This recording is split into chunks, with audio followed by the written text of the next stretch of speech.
పెట్టి దేవునికి స్తోత్రం చెల్లిస్తున్నాను. మరి ఆయన లేడు, ఈ లోకంలో లేడు అనేది మనకు బాధ, కానీ అక్కడ మనం ఫోటోలో ఆయన ఎంత హ్యాపీగా చూస్తున్నామో అంతకన్నా సంతోషంగా పరలోకంలో ఆయన ఉన్నాడు. కాబట్టి మనం ఆయనను స్తుతించాలి. ఎందుకంటే ఎవరమైనా పోయేది ఒకరోజు, మనం యాత్రికులమే, కొన్ని రోజులు జీవిస్తాము. మరి ఉన్నన్ని రోజులు ఎంత మంచిగా ఒక ఆదర్శవంతమైన జీవితం జీవించిండు. మరి సార్ చాలా కవర్ చేసిండు. మరి మాకు దాదాపు మా బబ్లు పుట్టిన 4 నెలల నుంచి 20 years అన్నాడు, కానీ 22 years దాదాపు ఈ ఫ్యామిలీతో చాలా అనుబంధము. మరి అప్పుడు అరవింద్ 6th క్లాస్ ఉండే, అప్పటి నుంచి కూడా లక్ష్మణ్ను చూస్తూనే ఉన్నాము. మరి చాలా ఎట్లా అంటే వెరీ డ్యూటీ మైండెడ్. పొద్దున 6 గంటలకు డ్యూటీ ఉందంటే రాత్రే సిద్ధపడతాడు, మధ్యాహ్నం 2 గంటలకు ఉందంటే పొద్దున్నే సిద్ధపడతాడు, ఈవినింగ్ డ్యూటీ అంటే మధ్యాహ్నం వరకు. మనం అందరం డ్యూటీలు చేస్తున్నాం కానీ అంత రెడీ కాము. ఆయనతో పాటు ఫ్యామిలీని కూడా రెడీ చేస్తాడు, నాకు పొద్దున్న డ్యూటీ ఉంది అని. అవునా? కాబట్టి ఆ విషయాలు మనం నేర్చుకోవాలా. కానీ లాస్ట్ డేస్లలో దేవుల్లో చాలా ఎదిగిండు. ఎందుకంటే ఒకవేళ సండే ఆయన డ్యూటీ చేసి వచ్చినా కూడా మార్నింగ్ ఇక్కడ సర్వీస్ అయినా వేరే చర్చ్లో అయినా అంటే ఆదివారం నేను ప్రభు సన్నిధిలో గడపాలని వేరే చర్చ్కి వెళ్ళన్నా దేవుని సన్నిధిలో గడిపేది. మరి లెంట్ డేస్లో చాలా ఇంకా బలపడిండు. ప్రతిరోజు ఆరోగ్యం కొంత బాగలేకున్నా కూడా ప్రతిరోజు వెళ్ళేది. అది లాస్ట్ సాటర్డే రోజు మా గ్రాడ్యుయేషన్ సెరమనీ ఉంటుంది, కలిసి భోజనం చేసినాం మేము. ఆ రోజు కూడా చాలా హ్యాపీగా ఉన్నాడు.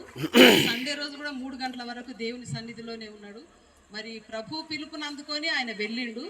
కాబట్టి మనము ఆయనను బట్టి స్తుతించాలి, దేవునికి స్తోత్రం చెల్లించాలి. ఎందుకంటే ఒక్కరితోని కూడా చేయించుకోలేదు ఆయన. అవునా? కొంతమంది కొన్ని నెలలు సంవత్సరాల పాటు పడకల్లో ఉంటారు, కానీ ఒక్కరితోని చేయించుకోకుండా మంచి మరణం పొందిండు. ఒక్కరోజు రాత్రి కొన్ని గంటలు కొంత బాధను అనుభవించిండు, కానీ తర్వాత ఇంకా హాస్పిటల్ పోయిందంటే ఆ బాధ కూడా ఆయనకు తెలియలేదు. మరి మంచి మరణాన్ని పొందిండు.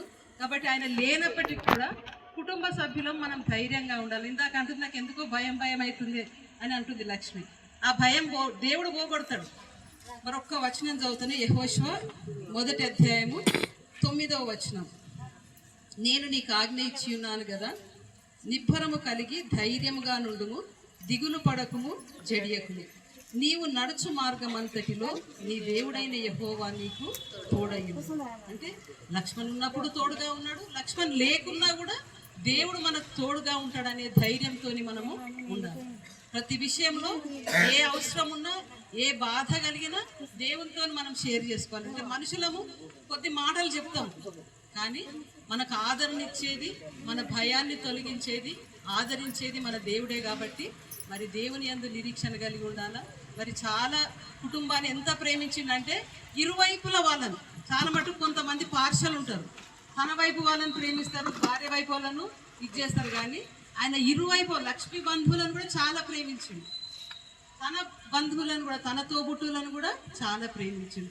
కాబట్టి ఒక ఆదర్శవంతమైనటువంటి జీవితం ఈ లోకంలో జీవించిండు. దేవుని దగ్గర చాలా సంతోషంగా ఉన్నాడు. మరి క్రైస్తవులంగా మనకు ఒక నిరీక్షణ ఉన్నది, తిరిగి మనం ఆయనను కలుసుకుంటాం. రాకడలో ఆయనతో పాటు మనము దేవునితో కలుసుకుంటాము, ఎత్తబడతామనే నిరీక్షణ మనకుంది. కాబట్టి ధైర్యం కలిగి ముందుకు సాగాలని ప్రార్థిస్తున్నాం.